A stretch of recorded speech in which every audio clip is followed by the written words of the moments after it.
Welcome back to the Renngineering YouTube and podcast, and welcome to another Ren Builds episode on my 981 Cayman here. In the last few episodes, we've looked at the exterior of the car, so the rear, we looked at the exhaust, graphics, spoiler, wheels, front end, and generally the styling of the car. In this episode, we're going to look at the interior, and I've done more on the interior than I've done on the entire outside of the car, so stay tuned.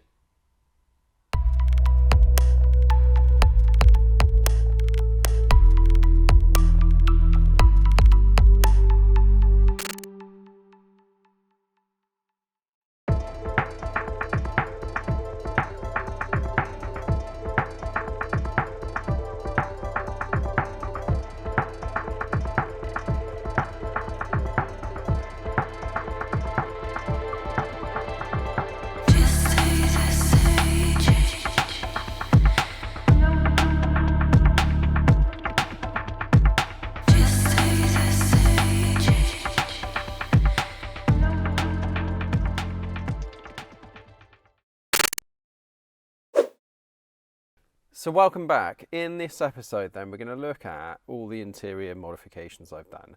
And continuing with the theme of that kind of OEM plus sort of thinking really, that's the entire approach I've taken so far, and that's what's going to be happening for the rest of the car. I would say we're about 90% of the way through.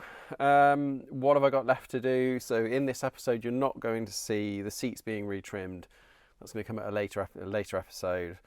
And the steering wheel, there's a bit of a debate on the steering wheel, so put in the comments below when we get to that point what you think of the steering wheel options and which one you reckon I should go with. For now though, let's do a bit of a chat through all of the things that I've done so far. So let's take a look at this dash then. So what we're looking at is, for now anyway, the lower part of the dash. So originally this would have been the same textured plastic material that you get across the top of the dash. And what I've done and what I found really difficult was to try and find something that was OE. I didn't want to recover the plastic. I thought that it was really hard to get something that's as good as the original finish. So with that in mind, and I really wanted some Alcantara because I wanted to kind of bring a mixture of textiles into the car rather than just have this plastic. So I found this, which is OE 981 GT4 Alcantara, and I bought the entire lower section. So I bought the glove box. It comes with a corner piece, and you can see there's a lower dash part over on this side as well underneath the steering column, and that's all Alcantara. That came from Germany, I think, and it was about 400 quid. So I had that shipped over. Yeah. It's amazing how much of a difference just having two different textiles really close together next to each other is. So while we're here, let's also talk about the other thing you can see in this this shot, which is the body coloured interior trim pieces. Again, it was really important to me to start bringing some of that exterior colour in, lighten the dash, again give it some contrast, because what you had before was this same silver finish that you get on the bezels for the air vents. So the cup holder, I think one on either side, I think it's that side, the closest to the door, is a separate trim piece, and then you get two this side as well, which is either side of the steering wheel, and that's one whole kit. You can buy those pieces together, and I think that was about £700 to get that, which is, if you think about it, for quite a small thing. Oh, and the other thing you get as well, and is this. So it goes around it's matching trim, the same as this, body colour that goes around the gear knob and around the kind of mode selection area here. So absolutely love it. And I think obviously it's a really expensive thing to do.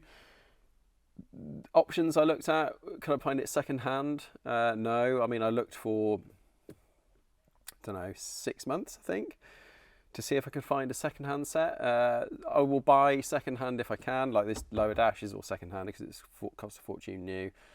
And yeah, I couldn't find anything. I found some carbon fibre trim before, and actually that normally goes for loads of money, and I found one for, I think, 400 quid for obviously original Porsche.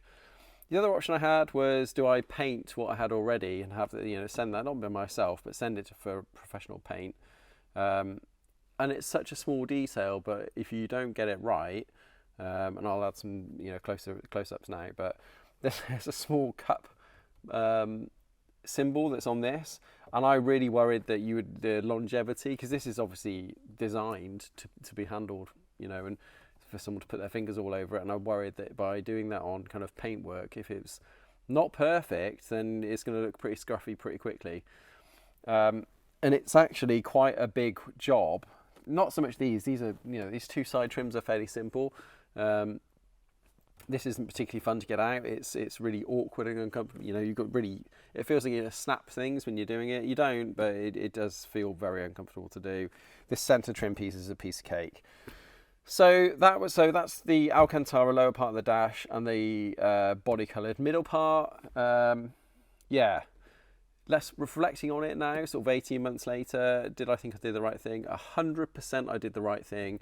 To give this kind of nice contrast between the upper and lower dash and then something to break it in the middle, I think it's one of the nicest things, one of the few things I've done in this car internally that I'm like, no question, absolutely nailed it. Let's move on from there.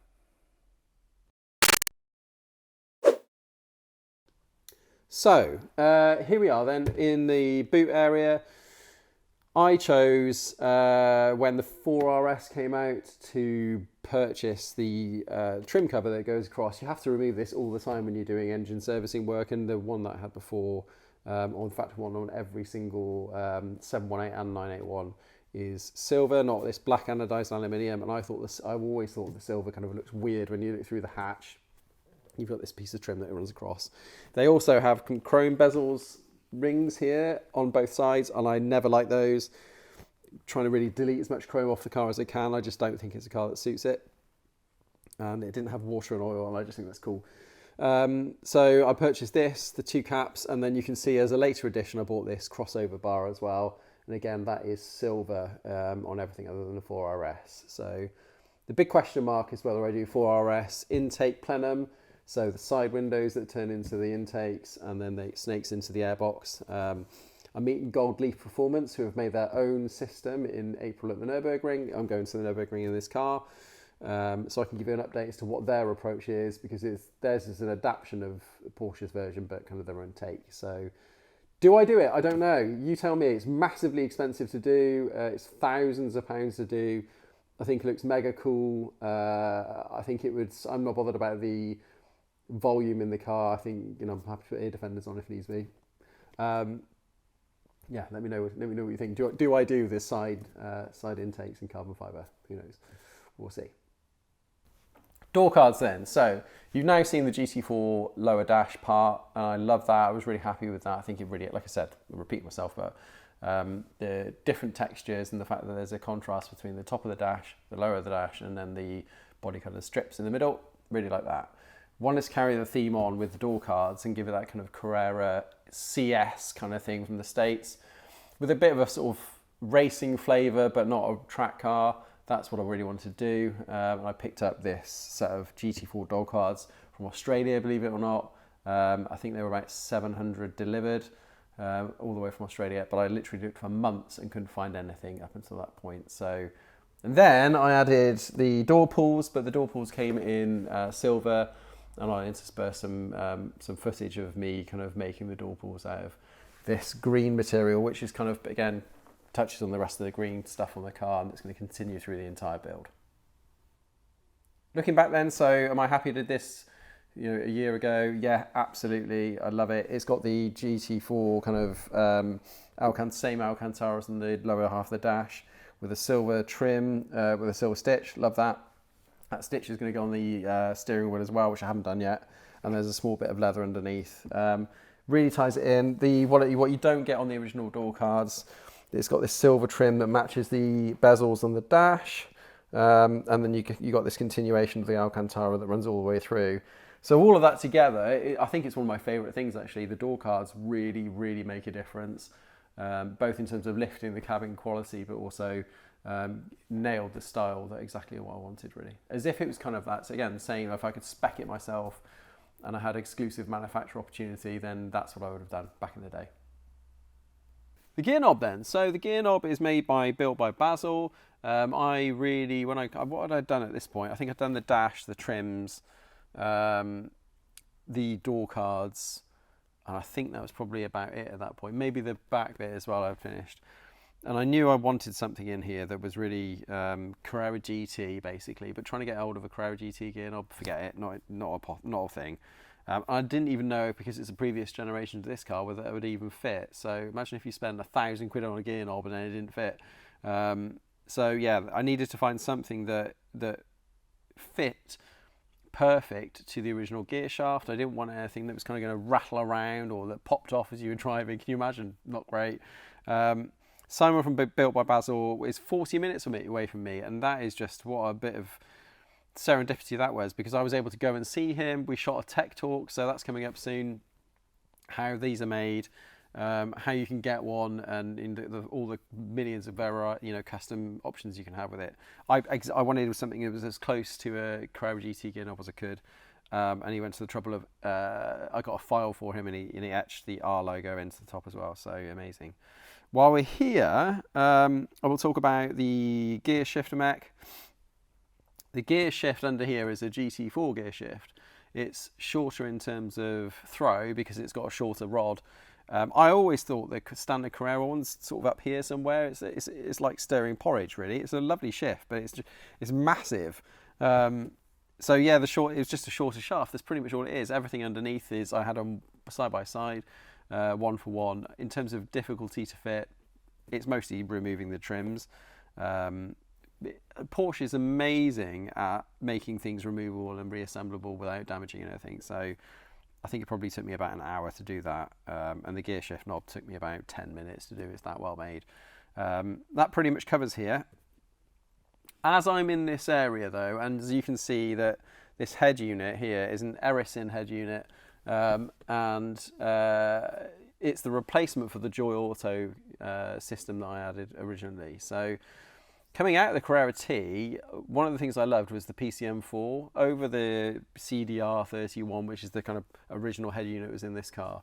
CDR31's just got nothing. It's got FM radio, a CD player, and that's it.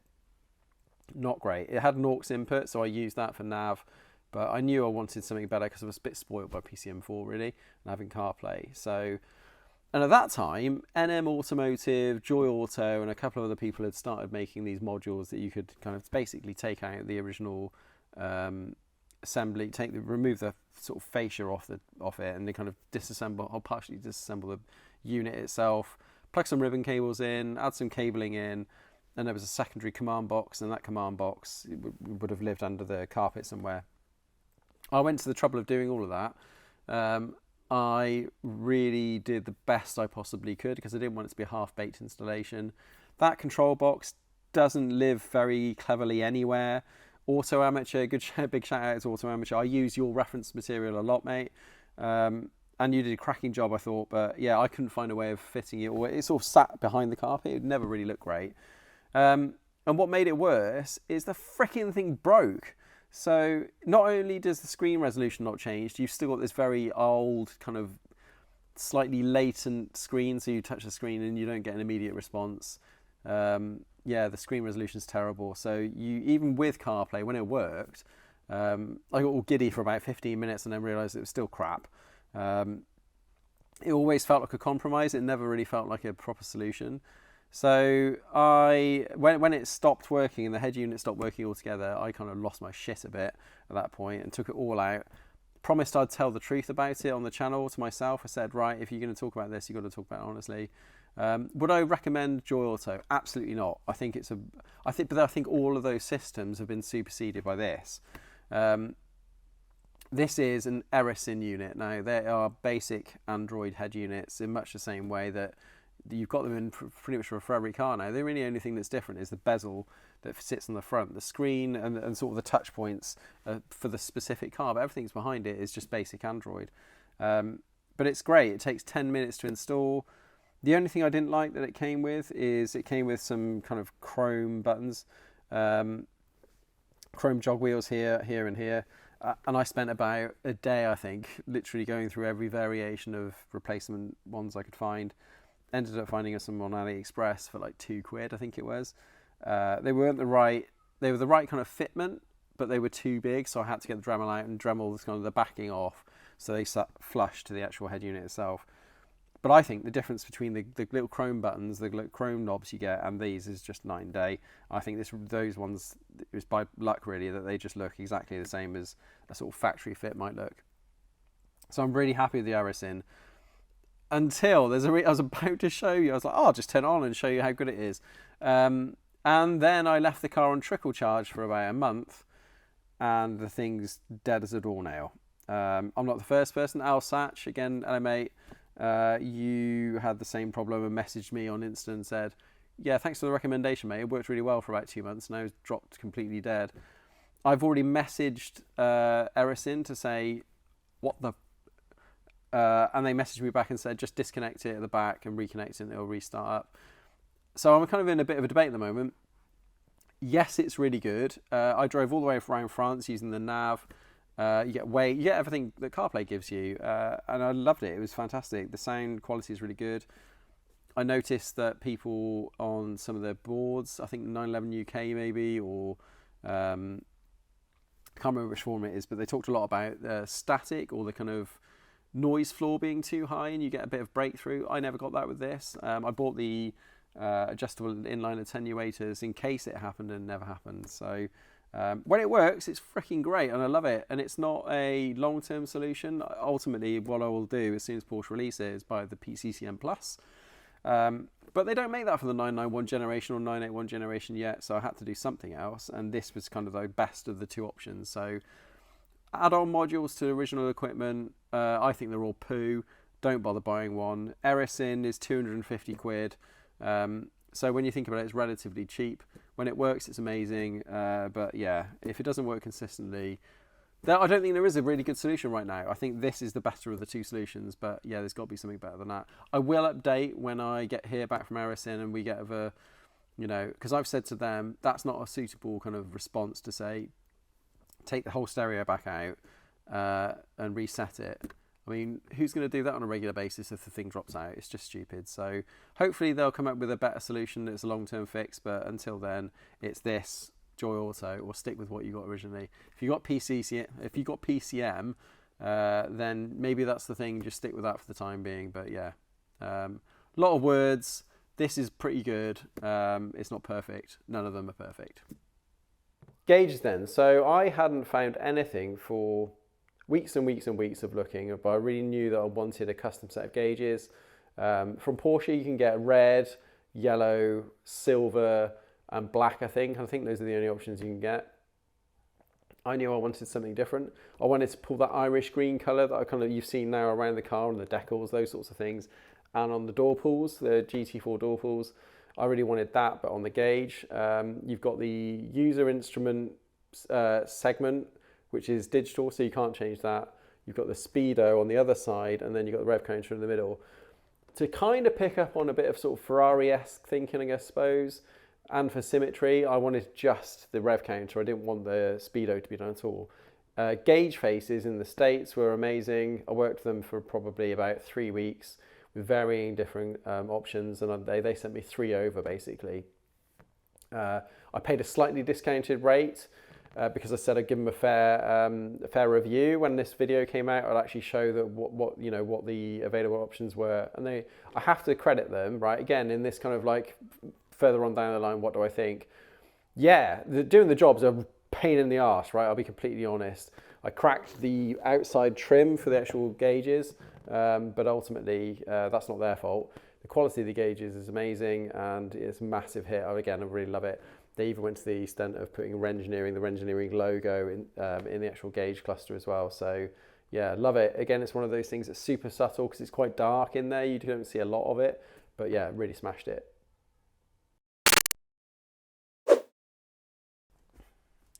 So then, we're getting to the end of the explanation of what I've done so far with this interior. You've looked at the gauge, we've looked at the clock, you've seen the short shift and the Carrera GT gear knob. You've seen the dash trim that is now Alcantara from a GT4 and the body-coloured centerpieces. You've seen the GT4 door cards with this green fabric, this Irish green fabric. And then just out of shot, there is a same Alcantara but a armrest as well that I found off FaceBay for about 80 quid, I think it was. You've also seen we talked about the JoyeAuto and how much of a bag of crap that is. And we've looked at the Erisin, which doesn't work either. So hopefully the fix will be, you know, coming pretty soon for that. But at the moment, I'm not doing well for stereos. We should talk about what next then. So you can see in my hand, I have a 991.2 GT product steering wheel. So this comes on everything: GT4 RS, GT3, GTS, 911R, you name it, it's on it. This one's configured for PDK, but the only thing that makes it PDK is the paddles and this back trim. You can just simply remove the paddles and buy a replacement trim for about £50, and then it makes a manual. What do I love about this? I love it was in my Carrera T. It's slightly smaller than the Sport Design steering wheel. I love the black outer piece here. The ones you can get that are from like a McCann, they're bigger and they have a silver outer ring and then black trims. What I want to do is get the 911R trims that sit in here, keep this black. And I really love the sport selector, mode selector you can get there as well. I really like that. You can get a box that connects that to the rest of the system working anyway, so all should work perfectly. I wouldn't keep this leather, same as I won't keep this leather, whichever way I go, and please leave a comment in the comment section and let me know what you think. Both will be going, again, the same grey Alcantara to tie it all in, and then with a green, Irish green centre stripe there.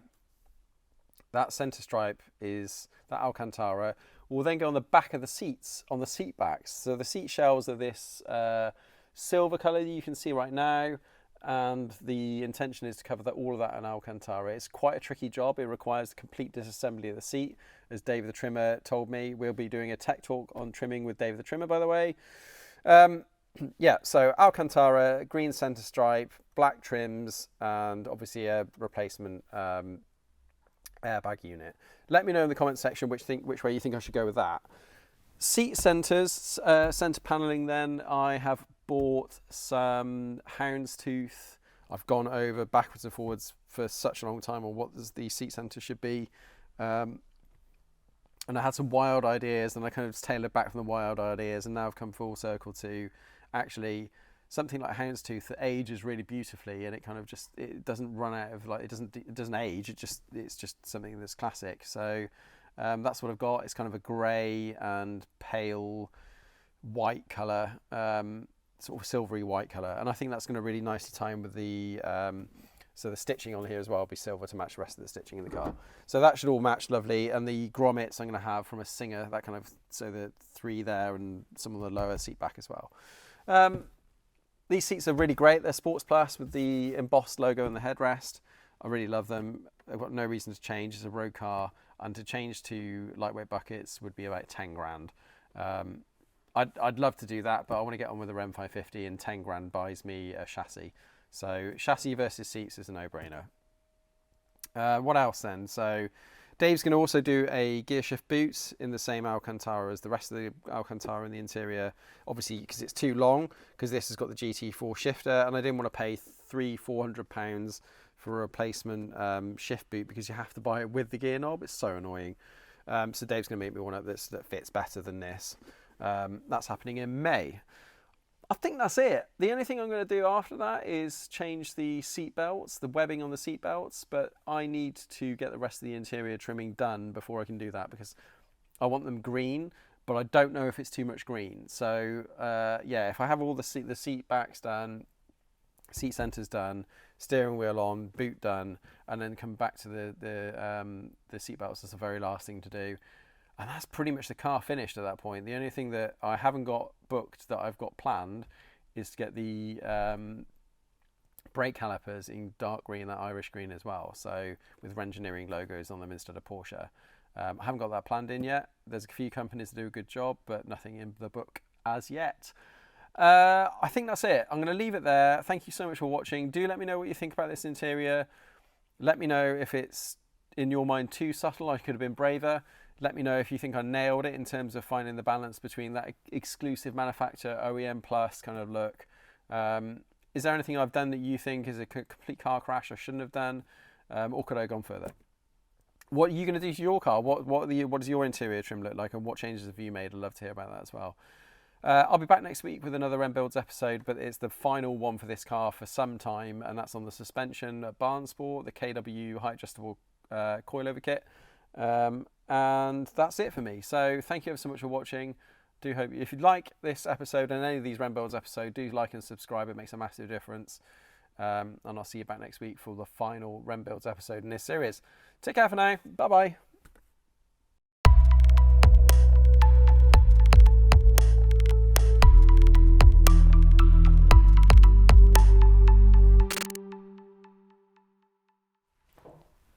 Welcome back to the Renngineering YouTube and podcast, and welcome to another Rennbuilds episode. In this episode,